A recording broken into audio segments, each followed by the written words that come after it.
إن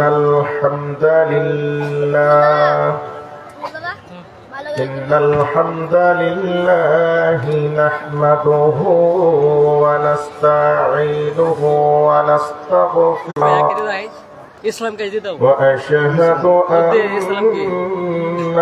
محمدا عبده ورسوله أما بعد أعوذ بالله من الشيطان الرجيم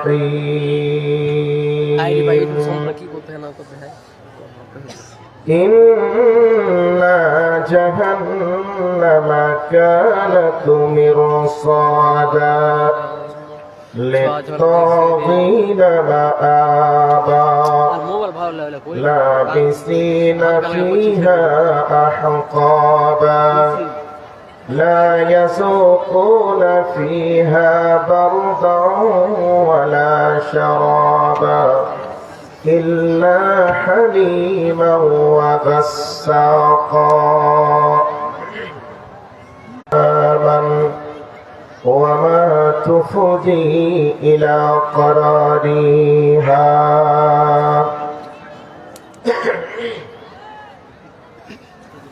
শুনরে মুসলমান তোরা পড়লি না কোরআন আদেশ নিষেধ কি করেছেন দয়াল রহমান পাক সুবহান শুনরে মুসলমান তোরা পড়লি না কোরআন আদেশ নিষেধ কি করেছেন দয়াল রহমান পাক সুবহান পাঞ্জে গানা পড়লি সালাত খেয়াল করলি না রসুলের তরিকায় তাহা হলো কিনা আদেশ নিষেধ কি করেছেন দয়াল রহমান পাক সুবহান শ্বশুর শাশুড়ি ভাই ভাবি আর পাড়ার ছেলে হায়া বলে দেখছো টিভি সবাই মিলে একসঙ্গেতে মুমিনের করো দাবি মুমিনের করো দাবি কেমন মুসলমান তোরা পড়লি না কোরআন আদেশ নিষেধ কি করেছেন দয়াল রহমান পাক সুবহান আদেশ নিষেধ কি করেছেন দয়াল রহমান পাক সুবহান মসজিদ ময়দানে করো ইবাদতের ভান মসজিদ ময়দানে করো ইবাদতের ভান পীরের দরগায় ঠুকছো মাতা কেঁদে করছো বান আবার কাবা ছাড়া হজ করতে যাও পাথর চাপড়ের ময়দান তোরা কেমন মুসলমান তোরা পড়লি না কোরআন আদেশ নিষেধ কি করেছেন দয়াল রহমান পাক সুবহান আদেশ নিষেধ কি করেছেন দয়াল রহমান পাক সুবহান উপস্থিত চলমান সভার নির্বাচিত সুযোগ্য সভাপতি সাহেব উপস্থিত আকাশের তারকা সাদৃশ্য উলামায়ে কেরাম সামনে বসে থাকা ইসলাম পিপাসিত শ্রোতা মণ্ডলী পর্দার অন্তরালে অবস্থানরত আমার জননীর জাতি মা ও বোনেরা সমস্ত রকমের তারই পরে পরে শান্তি বর্ষিত হোক মহাবিশ্বের মহামানব আশরাফুল আম্বিয়া মেহবুবে কিবরিয়া নবী মুহাম্মদুর রাসূলুল্লাহ সাল্লাল্লাহু আলাইহি ওয়াসাল্লামের উপর আল্লাহুম্মা আমিন। বক্তব্য শুরু করার আগে কয়েকটি কথা আপনাদের সঙ্গে যে কথাগুলি বলবো মনে করছি এ কথাগুলি হয়তো একটু আগে বলেই দিলাম। আজকের এই সভাটার নাম আমরা বলি জালসা। এই স্থানটার নাম আমরা দিয়েছি জালসার স্থান। জালসা শব্দের শাব্দিক অর্থ হলো বসা। আজকে বর্তমান সময়ে জালসাতে এসে আমরা বসতে চাই, এত আওয়াজ দিন তো আমরা বসতে চাই না।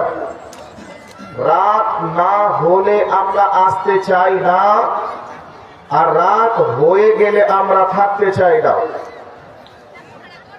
জালসার নাম করে আজকে চলছে বিশাল বড় ঐতিহাসিক মেলা।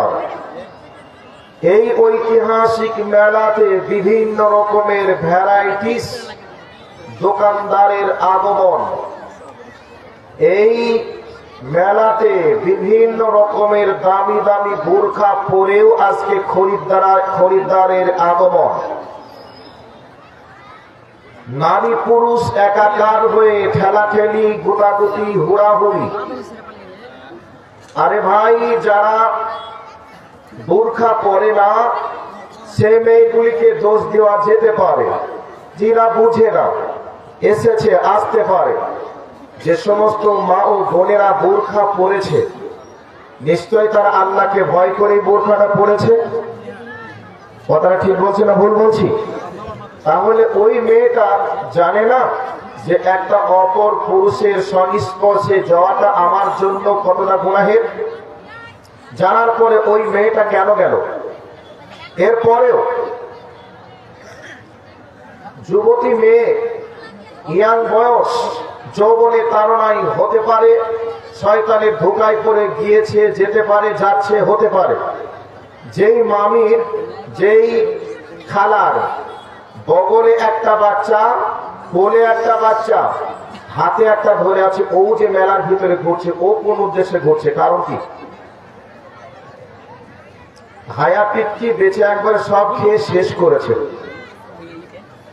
জালসার নাম করে এইরকম ভণ্ডামি, বাদরামি, বাটপাড়ি, চিটারি কেন চলবে? সেজন্য এলাকাবাসীর কাছে আন্তরিকভাবে অনুরোধ করছি, জালসার নামে কোন রকমের অনৈতিক কাজ যেন না চলে। এ ব্যাপারে আপনারা একমত আছেন না দ্বিমত আছেন? না মনে মনে ভাবছেন তুই নাম তারপরে তুই পিঠের চামড়াটা চলবে, এরকম ভাবছেন নাকি?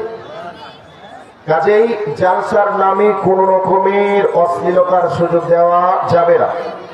আমরা মসজিদ বানাই, মাদ্রাসা বানাই, জালসা দিই পরকালে কল্যাণের জন্য। যেই জালসা দিয়ে, যেই মাদ্রাসা বানিয়ে, যেই মসজিদ বানিয়ে যদি পরকালে কল্যাণ না হয়ে ক্ষতি হয়, তাহলে সেই জালসা, সেই মসজিদ, সেই মাদ্রাসা থেকে আমাদের দূরে থাকাটাই ভালো। কথা বলো ঠিক কিনা? কাজেই আমাদেরকে মেলা মুক্ত জালসার আয়োজন করতে হবে। আর একটা হলো, জালসার নাম দিয়ে বিশাল ভোজ চলছে। মানুষ এমন ভাবে ঘোরাঘুরি চালাচ্ছে, মনে হচ্ছে যেন কয়েকদিন খাবার খেতে পারিনি, বা খাবার খেলেও হয়তো সিয়াম পালন করেছিল, ইফতারের সময় হয়েছে, এখন লাইন দিয়ে খেতে হবে, আজান দিলে সিয়াম ভঙ্গ করতে হয় বা ভাঙতে হয়। তো সেই রকম ভাবে মানুষ যেমন প্রস্তুতি নিয়ে থাকে সিয়াম ভঙ্গের, ঠিক তেমনি ভাবে মানুষ যেন খাওয়ার মতো প্রস্তুতি নিয়ে দাঁড়িয়ে আছে। ভাইয়া, জালসার নামে অনেক কিছু অনৈতিক কাজ চলছে, তবে আমি বলছি না যে আপনাদের চলছে, অনেক জায়গাতে চলছে। এগুলি আমাদেরকে বন্ধ করতে হবে। কোরআন এবং হাদিসের আলোচনা যেখানে চলবে সেখানে অন্য কিছু চলতে পারে না।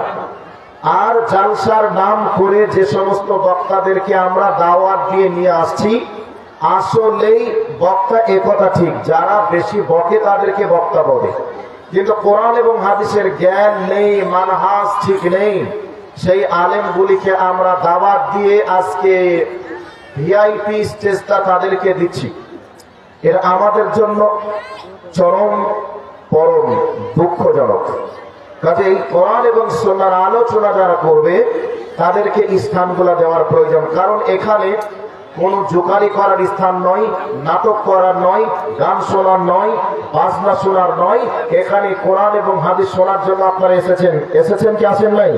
তো কোরআন এবং হাদিসের আলোচনা বাদ দিয়ে মিনিটে মিনিটে গজল, মিনিটে মিনিটে জোকারি, মিনিটে মিনিটে মানে হাসানো, এগুলি অন্য জায়গায় চলতে পারে, কোরআন এবং হাদিসের স্থানে চলতে পারে না।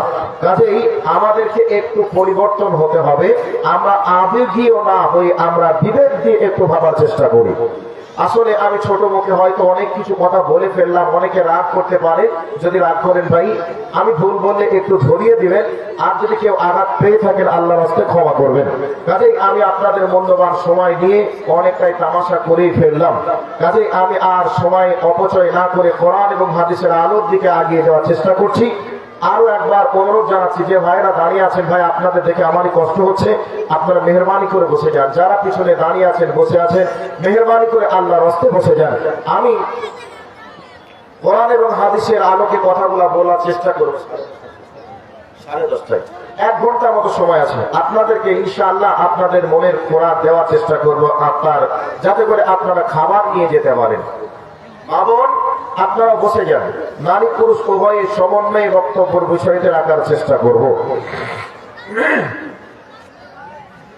আল্লাহ সুবহানাহু ওয়া তাআলা তিনি আমাদের জন্য বলছেন, ওয়ালাকাদ কাররামনা বানি আদম।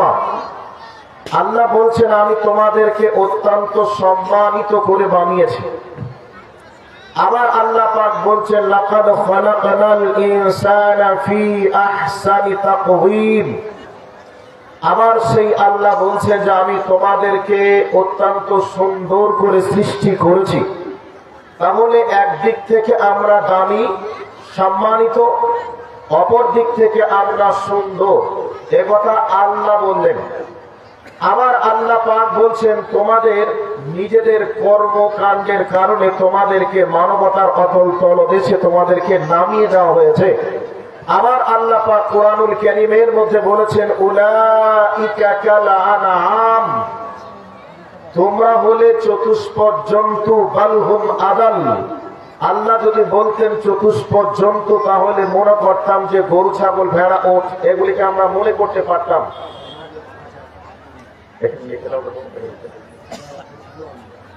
ওইখানে লিখে দাও, তোমার নামটা লিখে দাও, তোমার মায়ের এখানে যাও। তো আল্লাহ যদি বলতেন শুধুই মাত্র চতুষ্পদ প্রাণী, তাহলে বুঝতাম যে গরু, ছাগল বলেছে, মানা যায়। কিন্তু আল্লাহ বলছেন না, চতুষ্পদ জন্তুই নয়, বরং চতুষ্পদ জন্তুর থেকেও নিকৃষ্ট। তাদেরকে বললেন, আল্লাহ বললেন, যাদেরকে আমি শ্রবণের জন্য কান দিয়েছি, দেখার জন্য যাদেরকে আমি চক্ষু দিয়েছি, ভালো মন্দকে উপলব্ধ করার জন্য যাদেরকে আমি অন্তর দিয়েছি, এগুলিকে পাওয়ার পরে যারা দেখলো না, শুনলো না, বুঝলো না, তাদেরকেই আল্লাহ বলছেন, উলাইকা কাল আনআম। তারা হলো চতুষ্পদ জন্তু, বাল হুম আদাল, চতুষ্পদ জন্তুর থেকেও নিকৃষ্ট। এ কথাটা কার? আল্লাহ।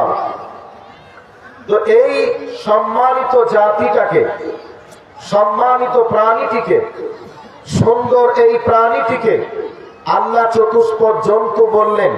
আবার এই সম্মানিত জাতির জন্যই আল্লাহ জান্নাতুল ফিরদাউস তৈরি করেছেন। আবার এই সম্মানিত জাতির জন্যই আল্লাহ জাহান্নামও তৈরি করেছেন। আমরা কোন কর্ম করলে জান্নাতে যেতে পারবো আর কোন কর্ম করলে জাহান্নামে যাবে, এ ব্যাপারে আল্লাহ বলে দিয়েছেন। পৃথিবীর শ্রেষ্ঠ মানুষ নবী মুহাম্মদুর রাসূলুল্লাহ সাল্লাল্লাহু আলাইহি ওয়াসাল্লাম বলে দিয়েছেন। আমি আসার পূর্বে শুনছিলাম, আমার বাম পাশে যিনি বসা, ইনি বলছিলেন, ওয়াইদা তুলিয়াত আলাইহিম আয়াতুহু যাদাতুহুম ঈমানাও ওয়া আলা রাব্বিহিম ইয়াতাওয়াক্কালুন। এই আয়াতের তাফসীর, এই আয়াতের বক্তব্য আপনাদেরকে শোনাচ্ছিলেন। কাজেই আমি ওই আয়াতের দিকে যাচ্ছি না, আপনাদেরকে যে বিষয়ে নিয়ে যাচ্ছি, এবার কান করে বক্তব্যের বিষয়টি শোনার জন্য প্রস্তুতি গ্রহণ করুন।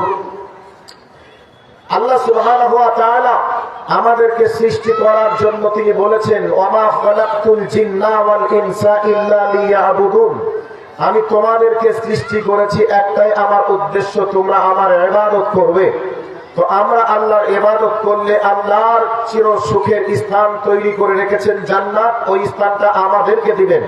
আর তিনার ইবাদত না করলে তিনি আমাদের উপরে অসন্তুষ্ট হয়ে রাগান্বিত হয়ে আল্লাহ আমাদেরকে জাহান্নামে দিয়ে তিনি তিনার রাগকে কন্ট্রোল করবেন, রাগকে মিটাবেন। এবার আমি কোরআনের আয়াতে চলে যাচ্ছি, বক্তব্য বিষয়টি শোনার জন্য প্রস্তুতি গ্রহণ করুন। আল্লাহ পাক বলছেন, ইন্না জাহান্নামা কানাত মিরসাদা। এই আয়াতের বক্তব্য শুরু করার আগে আরেকটু কথা বলে দিই। কথাটা হলো এই, আমরা যদি সর্বপ্রথম শীতের সময় কারোর বাড়িতে মেহমান হিসাবে যাই বা কেউ মেহমান হিসাবে আসে, আমরা তাদের রেসপেক্টের সূচনা শুরু করার জন্য আমরা চা দিই, গরম কিছু দিই, দিই কি দিই না? গরম কিছু দিই।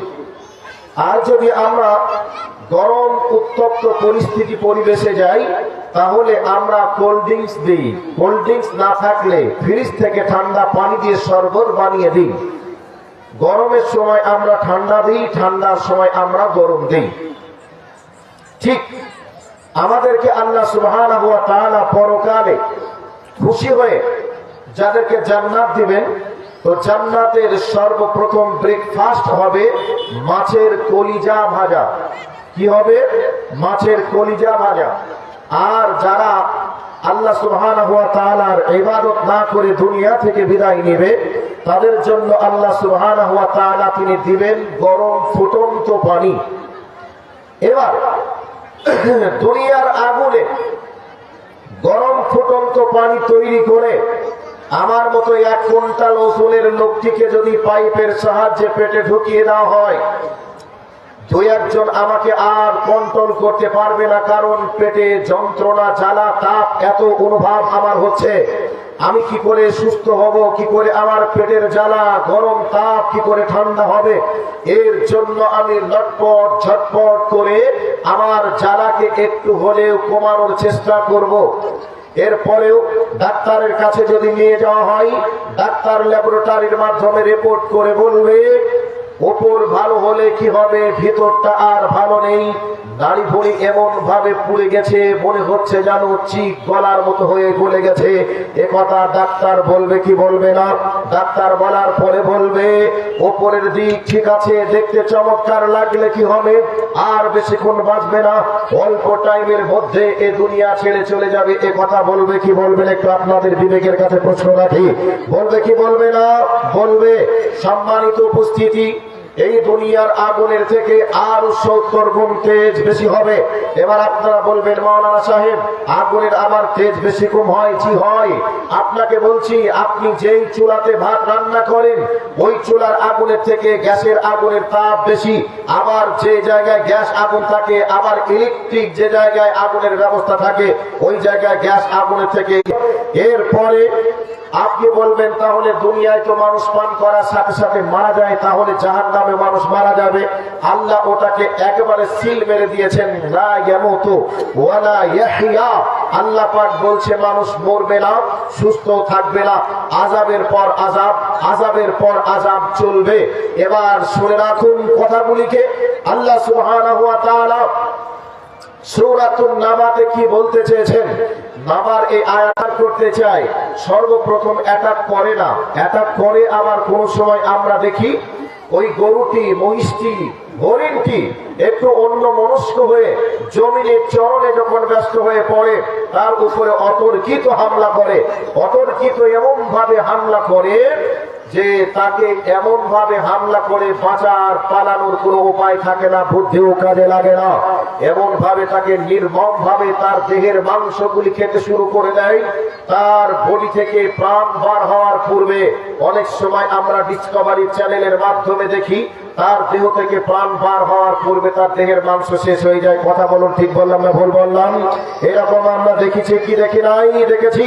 তো আল্লাহ সুবহানাহু ওয়া তাআলা তিনি বলছেন, যারা এই দুনিয়াতে মনচাহি জগতে কোরআন এবং হাদিসকে বাদ দিয়ে যারা অন্য মনস্ক হয়ে দুনিয়াতে চলবে, যারা একেবারে অশ্লীলতায় যারা দুনিয়াতে অবাধ্য হয়ে চলবে, তাদের জন্য জাহান্নাম ওত পেতে বসে আছে গ্রাস করার জন্য। ওই কথাটাই আল্লাহ সূরাতুন নাবাতে বলছেন, আউযু বিল্লাহি মিনাশ শাইতানির ইন্না জাহান্নামা কানাত মিরসাদা লিত্তাগীনা মাআবা। আল্লাহ রাব্বুল আলামিন বলেন, নিশ্চয় জাহান্নাম ওত পেতে বসে আছে। যারা আবা, তাদের জন্য ওত পেতে বসে আছে। এবার বলবেন আবাকে? আল্লাহ বলছেন আবা হলো তারাই যারা কোরআন এবং হাদিসকে বাদ দিয়ে নিজের মনচাহি জগতে ইচ্ছা মতো যারা চলবে, তাদেরকে কোরআনের ভাষায় আবা বলা হয়, যার বাংলা অর্থ হয় অবাধ্য। যারা অবাধ্যতাই দুনিয়া করবে, অবাধ্যতাই দুনিয়াতে চলবে, ইচ্ছা অনুযায়ী চলবে, তাদেরকে আল্লাহ অবাধ্য বলেছেন। যেই নারী নিজের স্বামীর আনুগত্য না করে ইচ্ছা মতো করে চলবে, যেই নারী তার নিজস্ব পোশাককে ছেড়ে দিয়ে পুরুষের পোশাক পরে চলবে, যেই নারীর স্টাইলে না চলে পুরুষের স্টাইলে চলবে, তাকে আল্লাহ কোরআনের ভাষায় আবা বলা হয়েছে, অবাধ্য বলা হয়েছে। এক কথায় নারী পুরুষ উভয়ের জন্য বলে দেই, যারা কোরআন হাদিসকে বাদ দিয়ে ইচ্ছা মতো চলবে, তাদেরকে আবা বলা হয়। ওই আবা ব্যক্তিদেরকে জাহান্নাম গ্রাস করার জন্য ওত পেতে বসে আছে। এবার আপনারা বলবেন, মাওলানা ইবাদুল্লাহ, বোঝা গেল যারা আবা অত্যাচারী অবাধ্য তারা জাহান্নামে যাবে, বোঝা গেল, বুঝলাম। কিন্তু এবার আপনি বলুন জাহান্নামে কতদিন থাকবে, এর কি ব্যাপারে আল্লাহ কিছু বলেছেন? আল্লাহ রাব্বুল আলামিন বলছেন, লাবিসিনা ফিহা আহকাবা। আল্লাহ রাব্বুল আলামিন বলেন, বান্দারে তোদেরকে যুগ যুগ ধরে জাহান্নামের আগুনে থাকতে হবে। আমার সম্মানিত ভাইয়ের, আমার বাপজি, আমার মা বোনেরা, কান করে বক্তব্যের বিষয়টি শোনার জন্য প্রস্তুতি গ্রহণ করুন। এই দুনিয়ার সুখের জন্য, এই দুনিয়ার রোদের তাপে বাঁচার জন্য, রোদের তাপ থেকে বাঁচার জন্য গাড়িতে এসি লাগাই, বাড়িতে এসি লাগাই, বাথরুমে এসি লাগাই। আবার যদি টাকা পয়সা কম থাকে তাহলে আমার এয়ার কুলার লাগাই। এরপরে আমরা ইলেকট্রিক পাখার মাধ্যমে উত্তপ্ত গরম থেকে আমরা ঠান্ডা পরিবেশ তৈরি করার জন্য যে যেমন মানুষ সে তেমন উপায় খুঁজে আমরা বার করি। কিন্তু এই দুনিয়ার 60 বছর 70 বছর সুখের জন্য হাড় ভাঙা পরিশ্রম করে অক্লান্ত মেহনত করে আমরা সুন্দর গাড়ি, সুন্দর বাড়ি, সুন্দর সবকিছু বানালাম। কিন্তু যে জায়গায় আমি আর আপনি মরে গেলে আর ফিরে আসবো না, চূড়ান্ত দিন, আল্লাহ রাব্বুল আলামিন বলছেন তোমাদেরকে যুগ যুগ ধরে অবস্থান করতে হবে। ওই জায়গার ব্যাপারে আমার ভাবনা নেই, আপনার ভাবনা নেই। আমরা কোরআন এবং হাদিস কি বলছে এগুলিকে দেখার চেষ্টাও করিনি, কিন্তু আল্লাহ রাব্বুল আলামিনের কোরআন প্রমাণ করছে লাবিসিনা ফিহা আহকাবা। আল্লাহ রাব্বুল আলামিন বলছে, বান্দারে তোমাদেরকে ওই জাহান্নামের ভিতরে যুগ যুগ যুগ যুগ ধরে থাকতে হবে। আমরা সাধারণত 12 বছরকে 1 যুগ বলে জানি, কিন্তু আল্লাহ 1 যুগের কথাকে বললেন না, বরং যুগ যুগ ধরে কথা বললেন। শুধু তাই নয়, আল্লাহ রাব্বুল আলামিন চিরকাল জাহান্নামীদের জন্য শব্দ ব্যবহার করেছেন খালিদিনা ফিহা আবাদা। আল্লাহ পাক বলছেন যারা চিরস্থায়ী জাহান্নামী হয়ে যাবে তাদেরকে চিরদিন চিরকাল জাহান্নামের আগুনের ভিতরে থাকতে হবে। তাদের জন্য বাঁচার কোনো উপায় থাকবে না, পালানোর কোনো পথ থাকবে না। এবার এই জায়গাটাকে একটু ক্লিয়ার করে দেওয়ার চেষ্টা করছি। আল্লাহ বলছেন যুগ যুগ ধরে থাকতে হবে, অপর আয়াতে তিনি বলছেন চিরদিন চিরকাল থাকতে হবে। এ ব্যাপারে আল্লাহ কাইয়ুম রাহমাতুল্লাহ আলাইহি তিনি চমৎকার ভাবে একটা কথা বলেছেন বোঝানোর জন্য। ওরে আমার যুবক ভাইয়েরা আমার, ওরে আমার আব্বা জানেরা, আম্মুরে খালারে বোনরে ভালো করে শুনে নেন। আল্লামা কাইয়ুম তিনি বলছেন আসমানের নিচে জমিনের উপরে গোটা পৃথিবীতে যদি সরিষা দানাতে ভর্তি করে দেওয়া হয় আর একটা ঘুঘুকে বা পায়রাকে যদি বলা হয় ঘুঘুরে পায়রারে তুই একটা করে দানা নিবি, সাত আসমানের উপরে উড়ে যাবে। 70 বছর বিশ্রাম করবি, আবার 70 বছর পরে একটা দানা নিবি। এই করে করে 70 বছর বিরতির পরেও যদি গোটা পৃথিবীর সরিষা দানা শেষ হয়ে যায়, তবু পরকালবাসী তারা একবার সুস্থির নিঃশ্বাস ফেলে বলবে আল্লাহ তুমি আমাদের জন্য এমন একটা দিন তুমি তৈরি করে রেখেছ, ওই দিনে আমাদের আর শাস্তি হবে না, আমাদের কোনো আযাব হবে না, আমরা মাফ পেয়ে যাব। এই সংবাদটা শুনে তবু তারা একবার সুস্থির নিঃশ্বাস ফেলবে। ভাইয়ের আমার একটু কল্পনা করে দেখুন তো, পৃথিবীর কোন সায়েন্সের টিচার আছে এই কত কোটি দানা হতে পারে, কয় মিলিয়ন হতে পারে, কয় ট্রিলিয়ন হতে পারে, এটা কি সংখ্যায় অঙ্কের হিসাব অনুযায়ী সংখ্যায় কি বার করতে পারবে কত বছর হবে? কেউ বার করতে পারবে না, ক্যালকুলেটর ফেল হয়ে যাবে, গণিতের সব কিছু ফেল হয়ে যাবে, কিন্তু কোটি বছর হবে, কয় হাজার বছর হবে হিসাব করে বার করা যাবে না। আমার আল্লাহ বলছেন লাবিসিনা ফিহা আহকাবা, বান্দারে তোদেরকে যুগ যুগ ধরে জাহান্নামের আগুনে থাকতে হবে। এবার আপনারা বলবেন মাওলানা সাহেব বোঝা গেল জাহান্নামের আগুনে থাকবো, তবে জাহান্নামের আগুনে থাকবো তো কি হবে? এবার আল্লাহ পাক বলছেন লা ইয়াযুকুনা ফিহা বারদাও ওয়ালা শারাবা। আল্লাহ পাক বলছে বান্দারে ওই জাহান্নামের আগুনে তোদেরকে পুড়তে হবে, ওই জাহান্নামের আগুনে তোদেরকে এমন ভাবে তাপ দিবে তোদের কলিজা পর্যন্ত স্পর্শ করবে। ওই জাহান্নামের আগুনে তাপ যখন তোরা গ্রহণ করবি, তাপ যখন তোদেরকে মারবে এবং পিপাসা তোদের লাগবে, এই অবস্থায় তোদেরকে লা ইয়াযুকুনা ফিহা বারদাও ওয়ালা শারাবা। আল্লাহ পাক বলছে বান্দা সেদিন তোদের জন্য ঠান্ডা কোনো পানির ব্যবস্থা থাকবে না, যে একটু ঠান্ডা পানি পান করে তোদের কলিজাকে একটু ঠান্ডা শান্তি দেবে। রমজান মাস চলে আসে, প্রচন্ড রোদের তাপে এই সময়তে আমরা মনে মনে করি আহারে একটু পানি পেলে কতই না ভালো হতো। ইফতারের সময় বিভিন্ন ঠান্ডা পানি, বিভিন্ন কোল্ড ড্রিঙ্কস নিয়ে আমরা রেডি থাকি, যাতে করে একটু ঠান্ডা পানি কোল্ড ড্রিঙ্কস পান করে আমাদের তৃষ্ণাকে নিবারণ করে আমাদের আত্মাকে শান্তি দিতে পারি। এই জন্য ঠান্ডা পানিকে আমরা অনুভব করি, ঠান্ডা পানিকে প্রয়োজন মনে করি।